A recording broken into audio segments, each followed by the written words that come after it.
Le Centre d'études prospectives CEP, un cercle de réflexion appelé communément think tank. Il sera animé par des cadres du public et du privé, des universitaires, des chefs d'entreprise, des étudiants, des leaders d'opinion et autres. Il est mis sur les rails ce 25 octobre avec une feuille de route. Réfléchir aux questions du passé, aux défis de demain et aux contraintes du quotidien dans un cadre apolitique, indépendant et constructif. Au cœur des réflexions de ce jour du lancement de leurs activités, la zone de libre-échange continentale africaine, un levier pour la sécurité alimentaire en Afrique.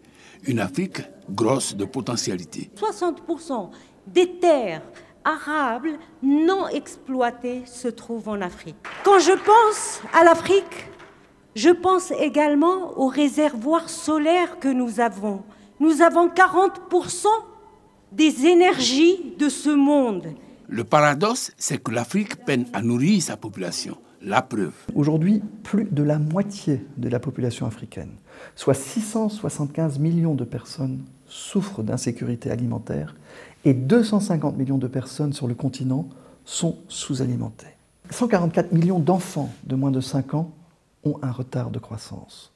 Ceci dans un contexte marqué par une crise économique amplifiée par la pandémie Covid-19. Les agriculteurs producteurs de la subsistance de l'Afrique sont les plus pauvres et les plus touchés par la faim. Ce paradoxe doit être solutionné par le cercle d'études prospectives. Voilà tout le bien que souhaite le Premier ministre aux initiateurs de ce cercle de réflexion. Je crois que le rôle du Centre d'études prospectives est très important pour éclairer les décideurs politiques que nous sommes. Je crois à la vertu de l'étude prospective pour conduire et accélérer le développement. Et je suis convaincu que le Centre d'études prospectives saura être le vecteur indispensable pour promouvoir les modèles économiques qui fonctionnent et identifier ce qu'il est convenu d'appeler les best practices.